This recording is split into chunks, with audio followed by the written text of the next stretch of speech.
Evolução em Dois Mundos, capítulo 19, predisposições mórbidas. O que vem dizer esse capítulo para a gente? Predisposição mórbida, né? Doenças que já estão pré-determinadas ou que, de alguma forma, elas precisam estar no nosso projeto reencarnatório em algum ponto da nossa existência. Doenças que nós mesmos, com as nossas atitudes, a desenvolvemos em nós, ou pelo menos deixamos o canal aberto para que essas doenças venham a acontecer, né? Então, são aí as predisposições, né? Aquilo que está predisposto a acontecer. É um capítulo cheio de perguntas, né? Como está sendo aí para trás, mas esse não vem com uma pergunta só, vem com mais de uma pergunta. Então, André Luiz foi submetido à seguinte pergunta: como apreendermos, ou seja, como compreendermos, como entendermos a existência das predisposições mórbidas do corpo espiritual? Então, veja bem, quando ele fala corpo espiritual, ele está dizendo de perispírito, né? De corpo sem a matéria física. Então, ele está dizendo como que a gente entende essas predisposições, essas predisposições mórbidas, essas certas doenças, essas prováveis doenças que estão no perispírito. Porque a gente sabe que o perispírito também adoece. Nós temos o corpo físico, que está inserido, né? O nosso perispírito está inserido no nosso corpo físico, mas nosso perispírito, nosso corpo físico, ele também adoece, assim como o nosso corpo material, né? Mas como que a gente entende essas doenças e essas predisposições? E André Luiz começa dizendo o seguinte: não podemos esquecer, ou não podemos olvidar, que a imprudência e o ócio se responsabilizam por múltiplas enfermidades, como sejam os desastres circulatórios provenientes da gula, as infecções tomadas à carência de higiene, os desequilíbrios nervosos nascidos da toxicomania e a exaustão decorrente de excessos variados, né? De excessos aí, inúmeros excessos que às vezes a gente nem consegue enumerar, né? Nós carregamos em nós excessos. Então, ele está dizendo o seguinte: olha, aqui a gente precisa compreender primeiro que muita coisa que nos acontece no nosso corpo, principalmente no corpo espiritual, vem dos nossos excessos, né? Então, nem sempre quer dizer que aquilo ali estava ali por si só. Quer dizer o seguinte: olha, muitas das coisas e vai existir somente no corpo físico, porque às vezes nós vamos desenvolver aqui superficialmente, ou então nós vamos levar conosco. Aquilo que nós vamos levar conosco, aquilo que nós, de uma certa forma, atraímos para nós, nós vamos precisar tratar e estará ali, então, incrustado, colado, pregado no nosso perispírito. É a toxicomania, né? E ele fala, né? Muita coisa vem da gula, muita coisa vem das infecções tomadas, a carência da higiene, né? Então é o que ele fala, né? A imprudência, muita coisa que nos acontece vem da nossa falta de cuidado. E ele continua dizendo o seguinte: de modo geral, porém, a origem das moléculas perduráveis que afligem o corpo físico e o dilaceram guarda no corpo espiritual as suas causas profundas. Então, às vezes, a gente desenvolve uma coisa aqui, que é da matéria, e aquilo vai tomando uma proporção tão grande que a gente chega, então, a ferir o nosso perispírito. E aí a gente pode entender melhor quando a gente dá uma explicação voltada para o nosso mundo físico que reflete no mundo espiritual.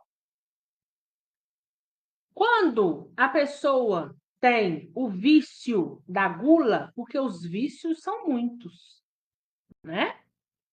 Não existe somente vícios materiais, mas existem vícios, olha o ócio, né? Que é o ócio, a preguiça, tá? É também um vício que precisa ser sanado. Quando nós desenvolvemos em nós um vício, nós precisamos trabalhar esse vício. Porque se a gente não trabalhar esse vício, se a gente não procurar tirar do nosso caminho esse vício, nós vamos levando conosco, né? Então, veja bem, uma pessoa que tem o vício da gula tem predisposição a ter problemas circulatórios. Quem faz uso das drogas, seja do álcool, das drogas ilícitas, do cigarro, vai ferir o perispírito em determinadas zonas, principalmente pulmão, fígado, mente.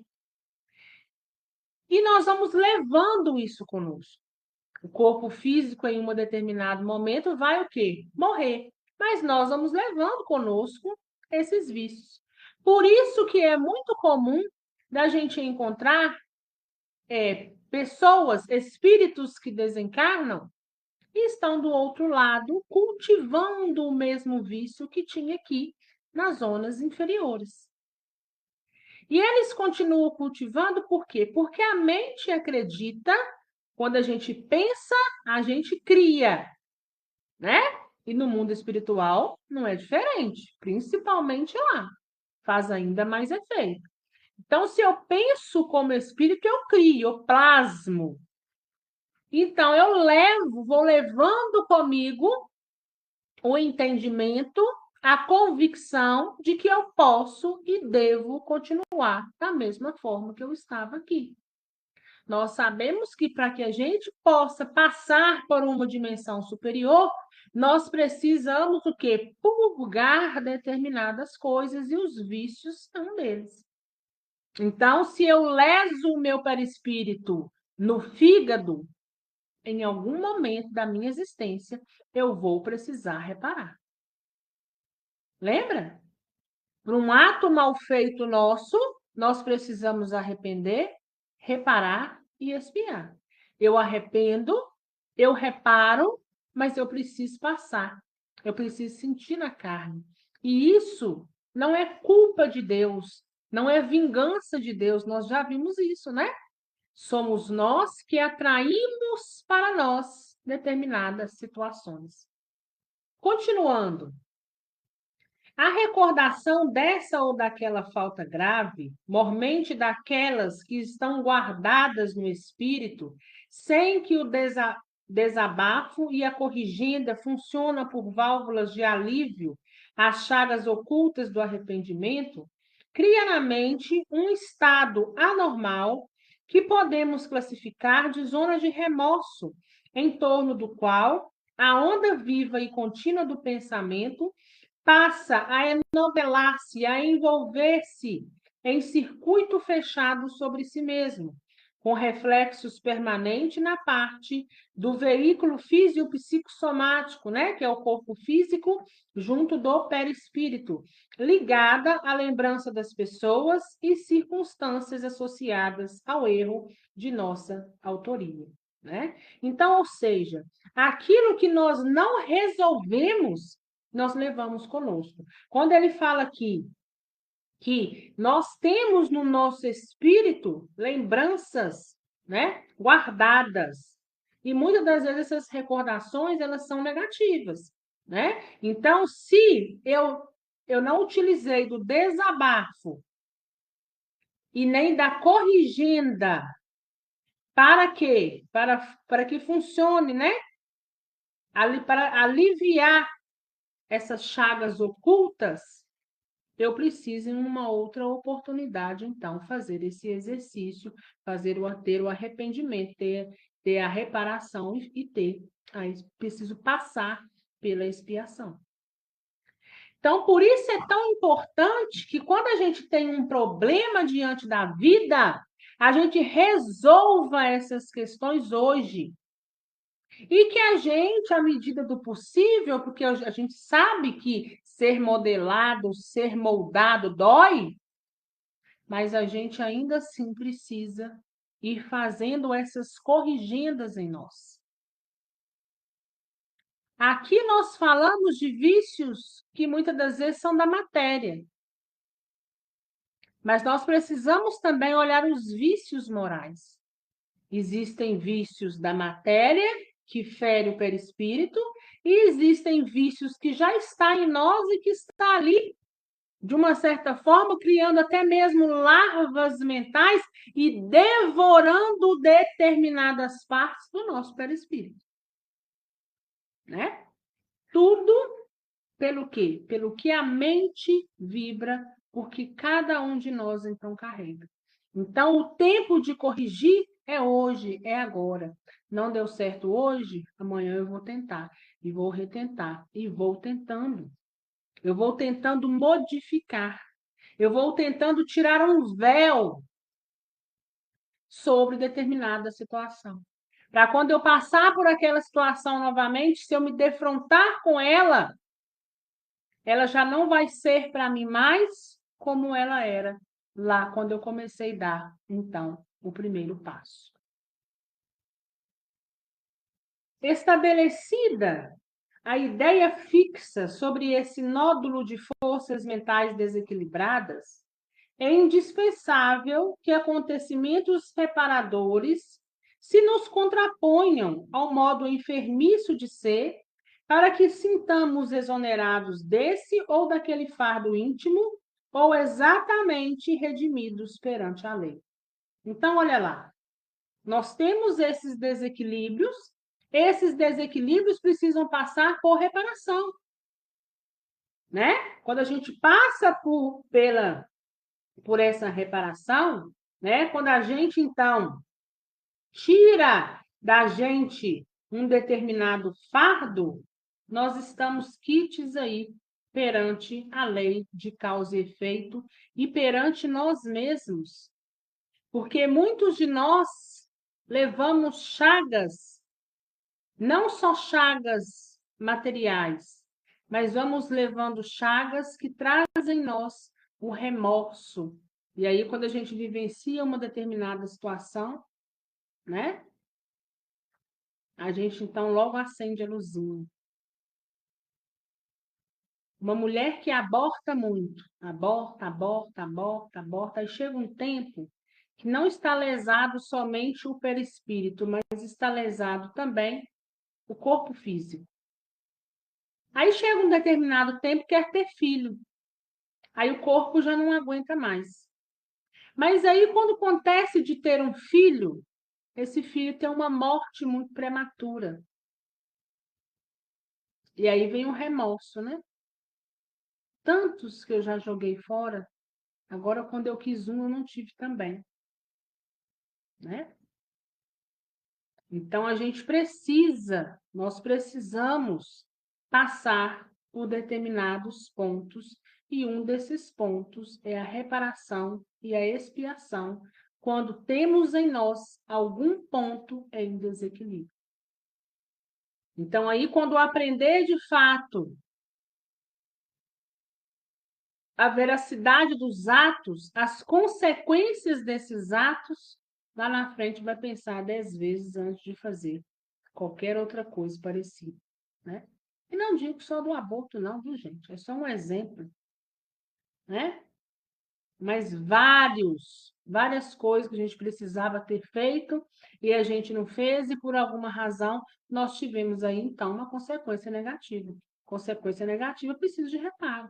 Assim como uma consequência positiva nos leva ao crescimento, uma conduta negativa nossa, nós vamos precisar repará-las com certeza. André Luiz sempre falou, né? Tanto André Luiz quanto Kardec, que as doenças que nos chegam, pode ter certeza que existe uma razão de ser. E na grande maioria das vezes é limpeza de atos passados nossos. Se nós não conseguimos identificá-los nessa encarnação, pode ter certeza que é causa de um outro ponto, de uma outra encarnação. E nós vamos entender isso agora. Olha só.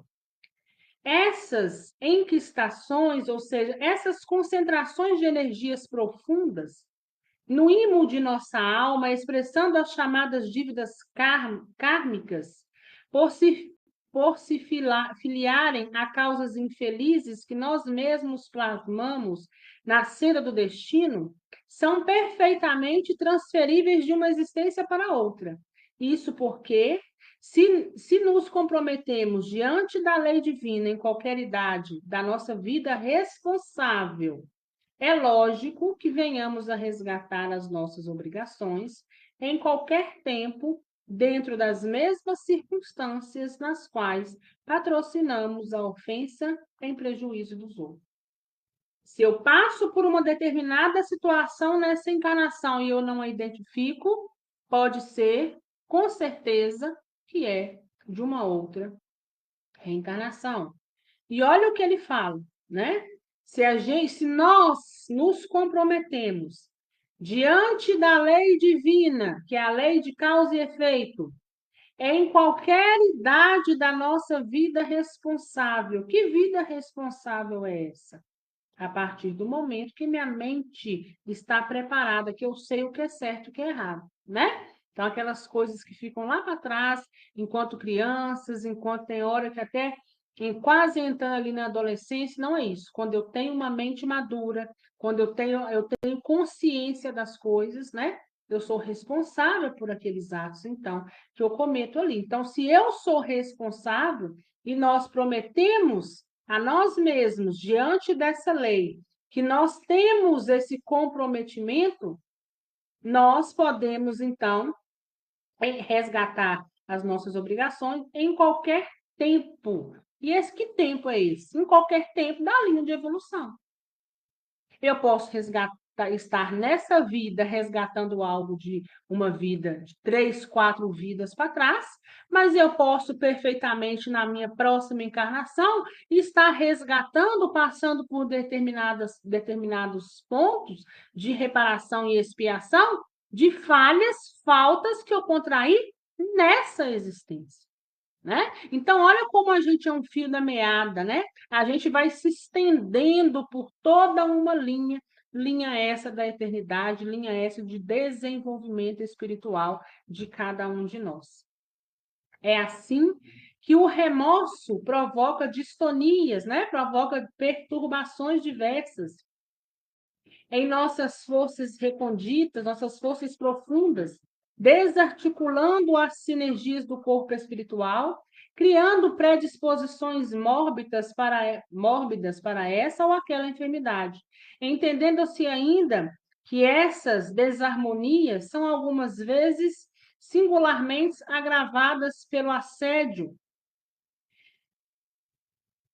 vingativo, né, dos seres a quem ferimos, quando emanamos a nós em processos de obsessão. Todavia, ainda mesmo quando sejamos perdoados pelas vítimas de nossa insânia, de nossa insensatez, detemos conosco os resíduos mental da culpa, qual depósito de iodo no fundo de calma piscina, e que um dia virão à tona de nossa existência para necessária expulsão, eliminação, à medida que se acentue o devotamento à higiene moral, né? A culpa, ela sempre é nossa, né? Nós sempre precisamos nos corrigir. Então, quando a gente está passando por determinado ponto, olha aí, determinadas predisposições mórbidas, né? O que acontece? Elas podem ser agravadas pelo assédio. Que assédio é esse? Pela obsessão. Porque nós temos inimigos, lembra? Nós vamos encontrar amigos, mas também vamos encontrar inimigos. Então, elas podem ser agravadas, majoradas.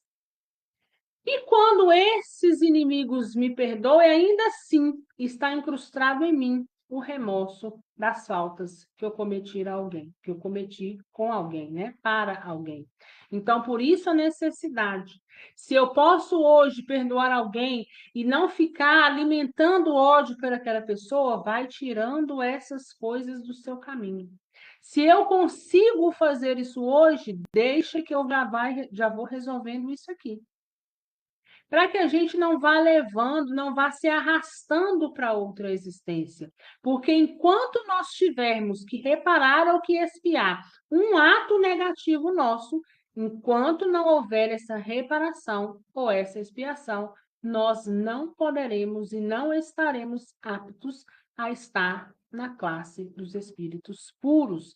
E aí a gente vê que a caminhada é muito longa, né? Nós ainda erramos muito, por isso somos espíritos errantes, passíveis ainda de escorregar diante das adversidades, diante da linha da nossa caminhada chamada eternidade. A próxima pergunta é o seguinte: como pode o débil mental comandar a renovação celular do seu corpo físico? Uma pessoa desencarna com as faculdades mentais alteradas ou deficientes, com déficit, né? Com deficiência. Então, ele está perguntando como que essas pessoas comandam a renovação celular do corpo físico. Nós não sabemos que a mente é que comanda tudo? Se ele vem com uma mente desequilibrada, como que isso então acontece, né? Como que essa renovação da célula do corpo físico material acontece? Não será lícito esquecer que, mesmo conturbada a consciência, está presente nos débeis mentais ou nos doentes nervosos de toda a espécie, presidindo ainda de modo impreciso e imperfeito o automatismo dos processos orgânicos. Então, ora, ainda, né, que a mente seja uma mente conturbada, essa renovação celular ela se faz a todo tempo. Por quê? Porque um dia, e nós já aprendemos isso aqui, o ser humano, o corpo em si, em um determinado ponto da evolução, aprendeu a funcionar, a renovar as suas células pelo automatismo. Eu não preciso dar o comando para que meu coração bata. Eu não preciso dar o comando para que meu rim, meu fígado funcione. Ele continua funcionando da mesma forma, porque um dia eu desenvolvi esse automatismo. Nós que vem com essa mente mais perturbada, mais conturbada, ainda que, é o que ele usa aqui, né? Ainda que de modo impreciso e imperfeito, o automatismo está funcionando. A mente, a gente sabe que a mente organiza e manda comando para o nosso corpo físico. Mas o espírito é que está comandando a mente, que comanda o corpo, né? Mas ainda que em déficit, essas células conseguem se renovar, porque nós temos desenvolvido em nós o automatismo. Existem parasitas ovoides vampirizando desencarnados? Nós sabemos, né, que existe da existência dos ovoides. Então, o que são os ovoides, né? São espíritos que, de uma certa forma, se desequilibraram tanto que perderam o controle do corpo, né? Então, o perispírito está tão desequilibrado que ele vai formando como se fosse um ovo mesmo, né? Então, fica ali como se fosse somente o núcleo. Ali existe toda uma estrutura, a gente sabe que ali, numa reencarnação compulsória, ele vai voltar a ir tomando aos poucos a sua estrutura, mas por hora, de tanto desequilibrar em vários pontos, ele toma essa forma, ovoide, né? E nós sabemos que esses ovoides ficam aonde? Nas regiões inferiores. São aqueles espíritos que estão tão tomados pela raiva, pelo ódio, pelo ócio, né? Então, eles vão reduzindo, reduzem e fica ali. Só que tem outros espíritos que estão por ali, né? Principalmente quem? Os magos negros, que utilizam esses ovoides para quê? Para poder vampirizar outros. E eles podem vampirizar tanto encarnados como desencarnados, né? Eles chegam e colam esse ovoide, que de uma certa forma vai vampirizar, vai sugar ali a energia, vai haver uma troca de energia. Se aquele ovoide ali, ele é muito inserido no ódio, na raiva, ele começa a jogar tudo aquilo para o outro, para a corrente elétrica do espírito de quem deseja afetar. Não é diferente também com humanos. É muito triste, né? Esses ovoides são usados por esse mago negro, colado nesse encarnado ou desencarnado, que vai o deteriorando. Às vezes procura uma cura para uma coisa e não acha, às vezes já fez de tudo que podia e não acha. Quando vai ver, a causa está lá no espiritual, e muitas das vezes com esses ovoides aí, vampirizando e prejudicando a caminhada. E a resposta é o seguinte: sim, nos processos degradantes da obsessão vingativa, nos circuitos inferiores da Terra, são comuns semelhantes quadros sempre dolorosos e comoventes pela ignorância e paixão que os provoca, né? Então, é sim possível e existe os parasitas ovoides que está aí vampirizando não só desencarnado, mas como também encarnado. Como entenderemos o mecanismo de atuação da justiça superior nos casos de endemias rurais, em que populações inteiras são assoladas periodicamente pelas mesmas doenças? Então, veja bem, aqui ele está perguntando de situações que a gente encontra, endemias, né? População que sofre com determinadas doenças lá nas áreas rurais. Então, nós não estamos falando aqui de resgate coletivo. Nós estamos falando aqui por que que acontece, né? E como que a gente entende esse mecanismo, que justiça superior é essa, que determinadas pessoas lá numa área rural passam por determinadas situações que não precisariam estar passando, né? Muitas das vezes aquelas pessoas estão ali em situações precárias, né? Aí existe, nossa, está tendo um surto de verminose, né? Nossa, está tendo um surto de. O pessoal está passando mal por conta da água. Então, são essas endemias que ele está dizendo. Então, como que a gente entende essas endemias, né? Em que as populações inteiras são assoladas, prejudicadas. E André Luiz responde: as endemias são quase sempre doenças que graçam numa coletividade ou numa região, dependendo de causas simplesmente locais. Então, ele está dizendo, olha, muita coisa aqui é por falta de cuidado. Devemos, assim, capitulá-las, né, classificá-las, não obstante os casos kármicos individuais que se agravam por influência delas no quadro das conquistas higiênicas que o homem é naturalmente obrigado a realizar por si, como preço devido ao progresso comum. Então, nessa questão aqui, André Luiz fala o seguinte: essas endemias, essas questões que muitos passam na zona rural, muitas das vezes porque a situação está precária, muitas das vezes porque existe ali uma má alimentação pelas condições materiais mesmo, né?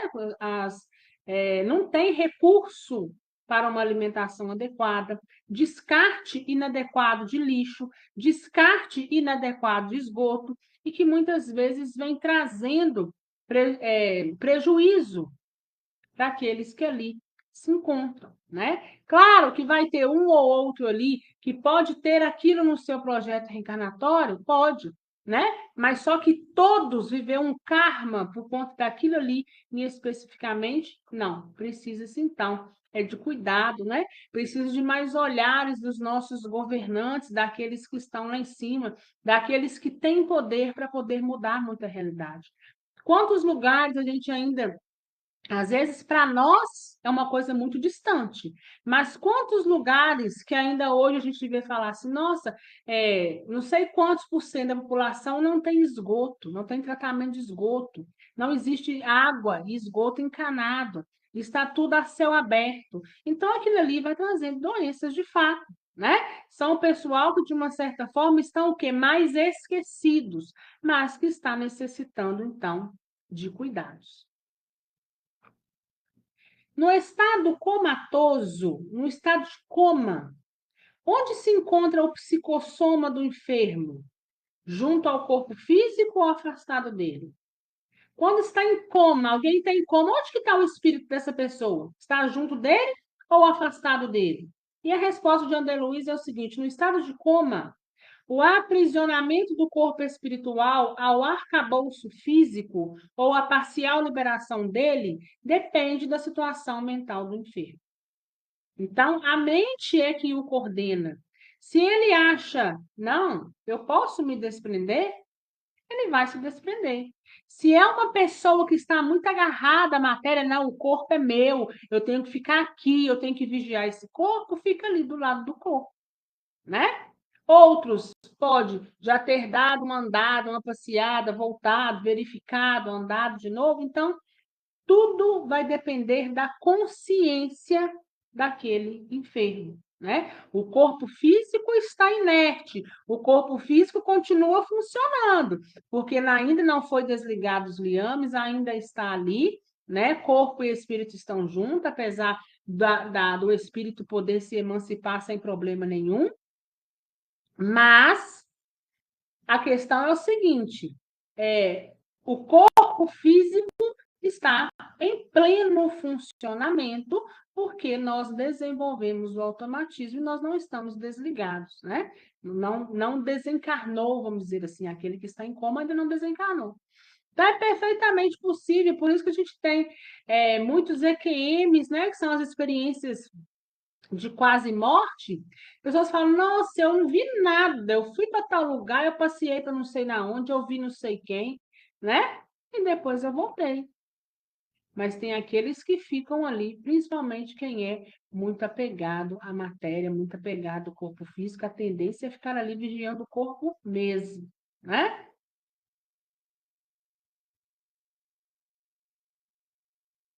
Quais os principais métodos usados na espiritualidade para o tratamento das lesões do corpo espiritual?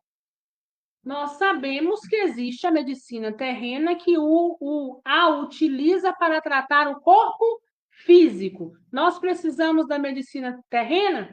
Perfeitamente, porque nós estamos na carne. Mas aqui ele está perguntando o seguinte: quais são os métodos que a espiritualidade usa para tratar essas lesões no corpo espiritual? Se nós somos capazes de ferir o nosso perispírito, em algum momento esse perispírito vai precisar de tratamento.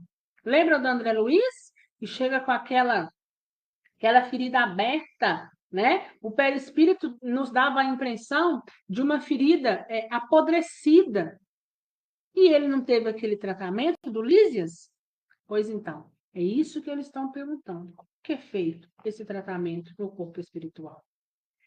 Na espiritualidade, os servidores da medicina penetram com mais segurança na história do enfermo para estudar com o êxito possível os mecanismos da doença que lhes são particulares. Então, ou seja, aí já vem com um diferencial para a gente. Olha, a medicina terrena, ela não averigua da mesma forma que averigua a medicina terrena. A medicina espiritual é diferente. Ela tem outros meios, né, para se chegar ao diagnóstico, para saber o porquê de determinadas feridas que no mundo terreno, no mundo físico, ainda não existe. Ele fala, aí os exames nos tecidos do perispírito, com aparelhos de precisão, correspondendo a inspecções instrumentais e laboratoriais em voga na Terra. Ou seja, existe lá no mundo espiritual, né, exames, é examinado o perispírito com aparelhos que não existem aqui na Terra. E que pode enriquecer a ficha kármica do paciente, a qual determina quanto à reversibilidade ou irreversibilidade da moléstia. Então, ou seja, no mundo espiritual, quando nós chegamos, desencarnamos e chegamos num hospital, temos a necessidade de passar por um hospital, os médicos vão olhar a sua ficha kármica, vão ter aparelhos que vai identificar o quê? 2, 3, 4, 5 vidas lá para trás que deram ensejo, que deram, que fizeram com aquele ponto ali estivesse, então, deteriorado, estivesse, então, ferido, para, então, tentar tratar na causa. Algumas vezes pode ser reversível, mas outras vezes vai ser tratado, mas será ainda irreversível. Então, nós vamos continuar. Olha lá. Ele fala, né, que causas têm a reversibilidade ou irreversibilidade da moléstia antes da nova reencarnação. Motivo, porque numerosos doentes são tratáveis, mas somente curáveis mediante longas ou curtas internações no corpo físico. Essas internações no corpo físico, ele está falando de reencarnação. Então, olha lá, ele fala que alguns nós vamos ter leseio perispírito, volto para o mundo espiritual. Essa causa ela é mais superficial, então ela é reversível. Olha, essa causa vem de longa data, ela é irreversível. Nós vamos tratar aqui, vamos dar o tratamento, mas só vai se ver livre desse ponto que está ferido quando ele puder novamente reencarnar, que ele puder expiar, que ele puder expurgar, extirpar, jogar para fora aquilo que ainda o fere. Se é uma pessoa muito orgulhosa, se é o orgulho que o feriu, ou se é um vício do corpo material que feriu, eu preciso passar por determinados pontos em que eu vou aprender a não ser mais daquela forma, a não fazer o que eu fazia. Aí sim, quando eu retornar, essa causa já estará sanada e ela será reversível ou passível já de ser anulada, de ser tirada do corpo físico, a fim de que as causas profundas do mal sejam extirpadas, eliminadas da mente pelo contato direto com as lutas em que se configuram. Adequado, portanto, é que o médico espiritual se utilize ainda, de certa maneira, da medicação que vos é conhecida. Veja bem, medicação que é conhecida aqui no mundo terreno, ela é utilizada no mundo espiritual. De que forma? No aspecto vibracional. A medicação nossa existe matéria densa, pesada. Lá, essa medicação também existe, porém, uma medicação de aspecto vibratório, mesmo porque nós sabemos que tudo que existe aqui no mundo espiritual já existe há muito tempo. Que vos é conhecida no socorro aos desencarnados em sofrimento, porque mesmo no mundo, todo o remédio da farmacopeia, ou seja, esse conjunto de medicamentos, né, humanos, até certo ponto é projeção de elementos quimioelétricos sobre agregações celulares, estimulando-lhes as funções ou corrigindo-lhes segundo as disposições do desequilíbrio em que a enfermidade se expressa. E não somente com esses fármacos, mas também pelas plantas, né? Não são só os remédios químicos, mas também os fitoterápicos. Então, o que a medicina terrena tem aqui, no mundo espiritual já tem há muito tempo, né? Então, tem esse diferencial. O médico espiritual, ele tem acesso àquela causa, mesmo que seja a mais reencarnações passadas, né? Ele vai lá onde começou a surgir tudo, e dali vai ver se é possível já tratar e já tirar, já não ficar mais com aquilo, porque já cumpriu, já passou o que precisava passar, ou então aquilo foi só superficial e dá para reverter, ou então aquele que está tratando não vai ter sofrimento, mas quando for lá para poder moldar, para poder escrever, para poder desenhar a sua estrutura, a sua próxima reencarnação, nesse ponto aonde está lesado, será necessário expiação. Contudo, é imperioso reconhecer que na esfera superior, o médico não se ergue apenas com o pedestal da cultura acadêmica. Então, não é só fazer uma faculdade que você está, né? Você é tipificado como médico, assim como na Terra, qual ocorre frequentemente entre os homens, mas sim também com as qualidades morais que lhe confiram valor e ponderação, humildade e devotamento, visto que a psicoterapia e o magnetismo, largamente usados no plano extrafísico, exigem dele grandeza de caráter e pureza de coração. Então, hoje em dia, a gente vê muito, né? Muitos que estão aí em inúmeras profissões, mas que estão mais pelo dinheiro, né? Seus valores morais muitas das vezes não são aplicados. Muitas das vezes as pessoas são tratadas de qualquer maneira. Toda profissão tem isso, nós não podemos negar.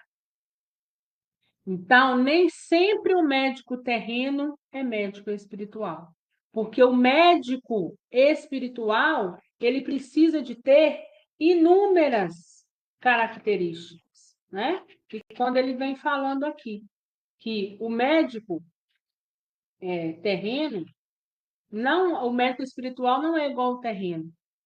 Não é só subir, né, no pedestal da cultura acadêmica. Não é somente eu ir ali estudar.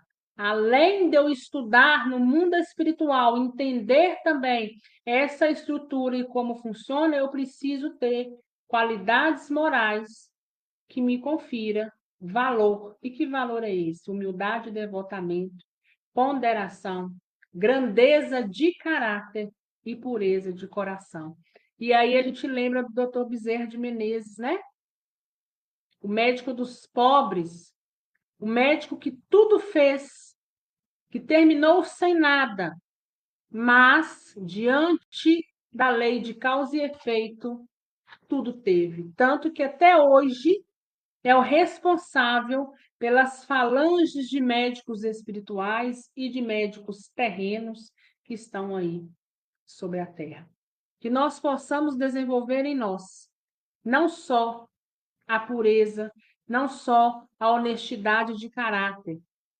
Ainda que para muitos isso pode ser muita coisa, pode assustar, que nós então possamos começar nos lapidando, tirando de nós, resolvendo o que precisa ser resolvido hoje, para que então a gente não postergue, não leve lá para frente.